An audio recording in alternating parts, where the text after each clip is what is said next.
Hey, Room 19 students, it's Mr. T. Hope things are going well. You're supposed to be able to see me on the bottom right, but you can't, so I'll just go over what I need to go over with you for Tuesday's learning.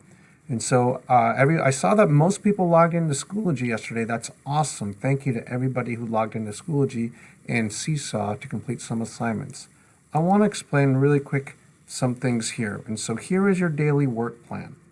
This is what you can check to see what you need to do for the day. If you right click, you could say open link in new tab, and then you could have this open. It'll open up a new tab, and then you'll be able to see your work plan. And so I see the first thing that we have here for tomorrow, which is Tuesday, is John Muir Supercoders Complete Lesson 8. And so when you could go in there, you go back to your Tuesday folder. And here's our Supercoders website. I saw that only 2 or 3 people completed supercoding yesterday, and so I want to make sure that you're able to log on.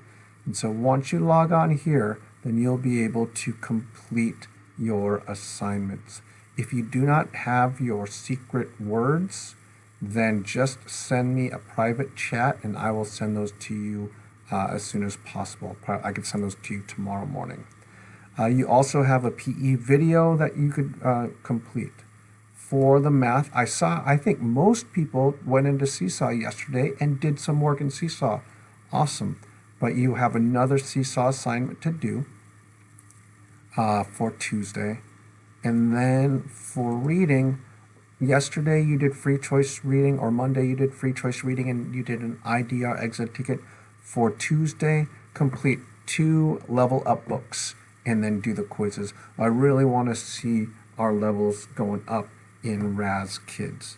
I think that is about it. We have writing to keep working on. As you can see behind me, if you can see, I've gotten a whole bunch of books that we're going to start build our class library. So I'm excited to get the class ready for the folks who are going in person, and we'll see you all soon.